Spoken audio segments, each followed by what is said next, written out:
Welcome back to the Money Coach series on the Money Mindset podcast. So, this is the last episode with this series, and I'm a little late getting it out.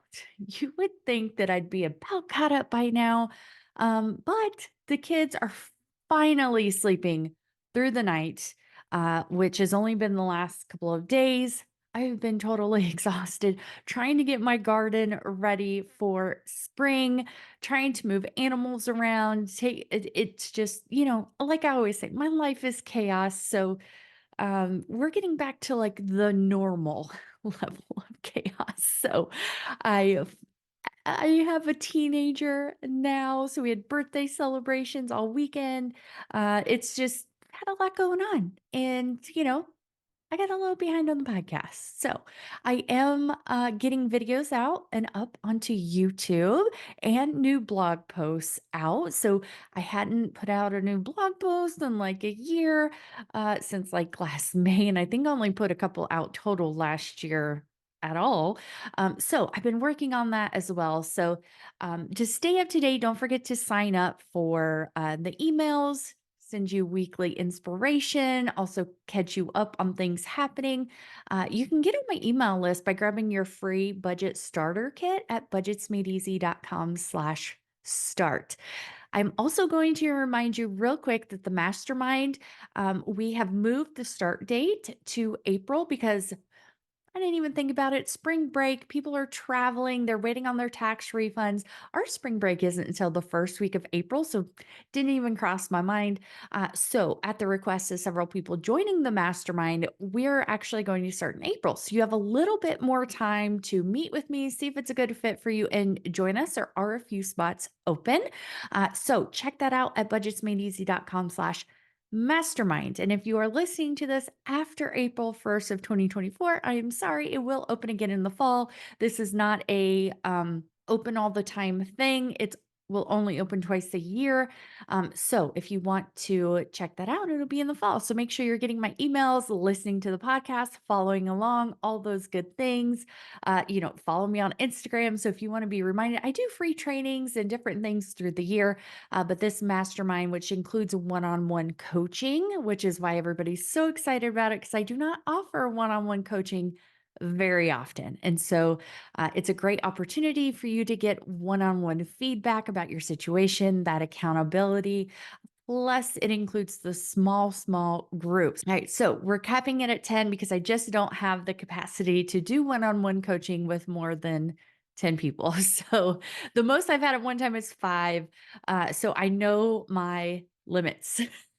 Right, it's good to know your limits.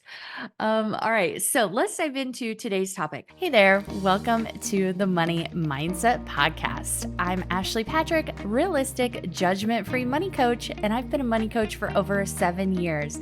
I break down the overwhelming side of money that keeps you in debt and living paycheck to paycheck. Let's dive into it. When you are meeting with a money coach, what do you need to do to prepare? And in order to make the best use of your time and get the most value out of your time, the more things you can do ahead of time, the better. But I know with working with one on one clients that sometimes those things that you need to get ready are what's holding you back and keeping you stuck. So you should be able to find a coach that will help you with some of those things if that is what's keeping you stuck. Because, like I talked about in the previous Money Coach series episodes, finding a coach that will help you with whatever you are like stuck on and whatever you need help with is the key, right? And some coaches will make you have your budget already done, but what if that's the part that you're stuck on? You should be able to find somebody that can help you with where you're at, and that is the most important thing. So, things that can help you get prepared is to print off your credit report. So if you're in the US or Canada, I know other countries, I'm not sure what the procedure for that is, but I know US and Canada have similar agencies. And I think maybe one or two are the same agency. But in America, we have Equifax, TransUnion, and Experian, and you can get a free credit report once a week. So it used to be one per agency per year. And since COVID, they changed it, and now you can get one per week per agency. So you can get 3 a week. Now, you don't need to get that many. Like, it's not going to change that drastically week to week. But you certainly want to do that before your first meeting. You also want to have written down what your average paycheck is. And if you're not sure, just write down the last like 2 months, what each paycheck was. You also want to have a list of what your regular bills and expenses are and their due dates. So those are things that a coach can't like get for you, the information, right? So you need to at least provide that information. Now, once you get to that point, if you're like, okay, I have the information, but I'm not sure what to do, that is okay. You can work through it and create your budget and your strategy and your plan with your money coach at the time. But if you're like, okay, I'm good, I'm excited, I'm ready to get started, you can go ahead and start working on those things so that you can work on other things with your coach. So it really depends on what you need help with. Depends on like how much you want to do ahead of time. But the more you can do before you meet, the better. And if you have a coach that will let you send them information before your meeting so that they can, maybe get an idea of things ahead of time so that they can prepare better as well, that is super helpful. For me, the way I do it, the first meeting is a 2 hour session so that we can go through all the numbers, all the expenses, and make a plan. Now, 2 hours may feel overwhelming. So I do let people book it in 2 1 hour sessions as well. But usually people are ready to just do it and get it over with. And we just knock it out in about an hour and a half or so. And then that last little bit is for questions or, any tweaks, ideas, those types of things. And, your next action steps for the next meeting. So the other thing you want to do is in between meetings is making sure at the end of your meeting that you're getting action steps. Okay, between our next meetings, this is what I want you to get done. And that should be in order of priority as well, because you may not get them all done. And that is okay too. But hopefully you have at least, your highest priority. Like if you don't get anything else done, get this done. And then maybe one or two or more after that.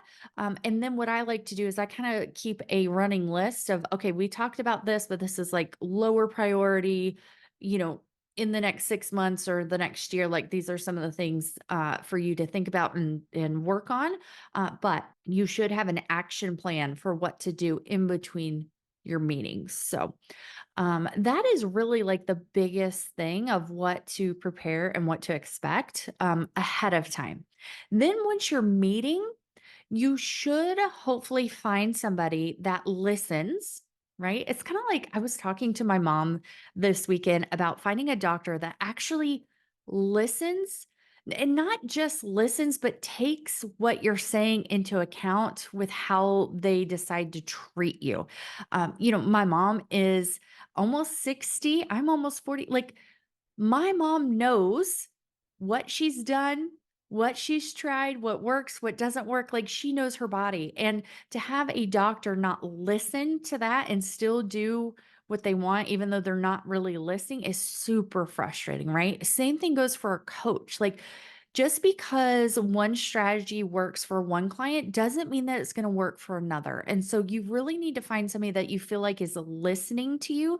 So during the session, whenever you are explaining like how you take in information and how you process information, and if that strategy that they're describing to you, if you think it is going to work or not going to work, it's important for you to express that and for them to listen to that. Because I have had clients that, we tried like the traditional things that I teach, and that strategy of like payday routine and like tracking expenses and stuff, it just didn't work for her. And so what we did was we came up with another strategy, which was like 4 bank accounts for different things. And one was a spending account. So she can look at her spending account, know how much money is in there, know how much to put in there on payday. And then when it's getting low, she doesn't have to worry about if the bills are getting paid, if there's enough money for, all the auto pay things, for the sinking funds. Like she doesn't have to do all of that. And she doesn't have to do as much tracking either, unless you just want to. But for her, it just didn't make sense.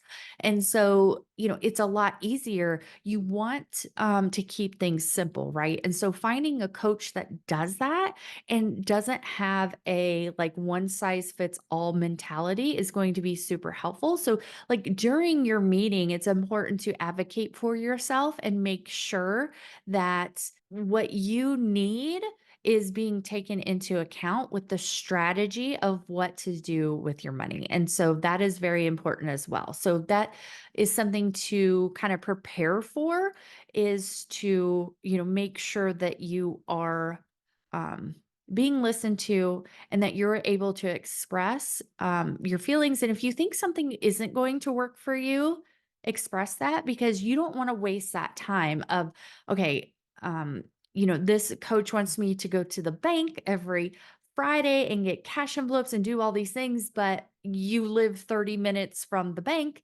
and you just don't have that kind of time. So that is not going to work for you. It's not realistic for your schedule and for what you've got to do every week. And that's okay too. Like you can do things digitally. You don't have to go get actual cash. So it's important that the strategy lines up with your life and making sure it's realistic for you to do, because otherwise you're setting yourself up for failure. So you want a coach that's going to help you set yourself up for success. And that means tailoring a plan for you, not cookie cutter. This is what I do with everybody type of thing. You want a plan that is personalized for you. That's why you're paying for a money coach, right? You can get general advice on YouTube. You can get general advice here on the podcast, right? But that doesn't mean that that is exactly what will work for you. And that's why you pay for a coach, so that you can get it tailored for you and for your real life. So that is what to expect during the meeting. So I've covered what to expect and what to prepare for before. During the meeting, making sure that you're listened to, that you voice any concerns that you have, because your coach should tailor things specifically for you and should be listening to you. And then at the end, should give you action steps for clear, like do X, Y, and Z before our next meeting. Now, in between your meetings, hopefully you have a coach that is checking in on your progress. Either like I use Voxer, it's a walkie talkie app. I love it because I can just send a voice note while I'm cooking dinner or doing other things, where like if I have to send an email or a text, I have to like stop what I'm doing to do that, right? And so I that's why I like Voxer. But get an idea of what access is to your coach in between your meetings. So can you send them questions through email, through an app? Might be WhatsApp, could be Voxer, could be Marco Polo, could be Telegram. Like there's tons of apps out there that you can use, right? And so make sure that your expectations line up with what they are going to do for you during that time, right? And then get an idea of how often they want in between your meetings. So for me, for example, we have a 1 hour meeting once a month. 2 weeks later, we have a check in to see where you're at with your action steps. Did you do it? If you didn't, okay, why? And what do you need to get done between that quick check in between the next 1 hour meeting? And so basically, you're having contact every 2 weeks. And then you also have the check-ins electronically through app or email, whatever the case may be. So make sure that you know what to expect in between those times as well, right? I think that's about it for like what to expect and how the process works. Um, Typically, programs are at least 90 days. And there are 6-month programs, there are year programs. I offer all of those as well. And I know some that like once you get through that initial like setup and you've like once you get things going, and you don't need as much hand holding and as much accountability. Some people just check in with their money coach twice a year to check in on their big goals, make sure they're on track, make sure that their goals still align with their plan and vice versa, and make any tweaks that they need. But they don't need that like constant accountability and check in like you do in the beginning. It's important to get an idea of what to expect from your coach with the package that you are paying for.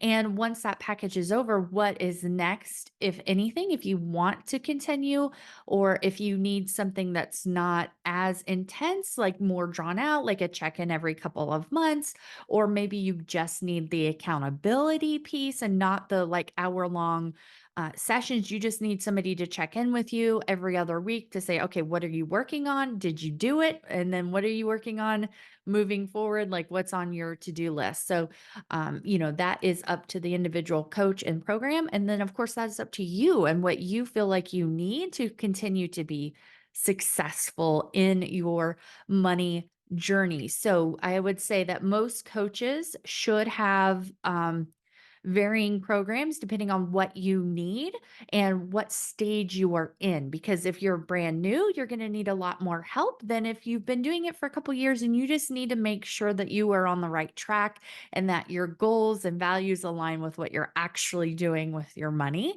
And those, you don't need to meet as often with when you're just doing like overall planning versus like figuring out each paycheck and where you're going to be able to save and what you're saving for and all of those things. So I hope that makes sense. If you would like to talk to me about one-on-one coaching, we can do a quick meeting and see like what you need, what program would fit you best. Just email me at ashley@budgetsmadeeasy.com, and I will talk to you in the next episode.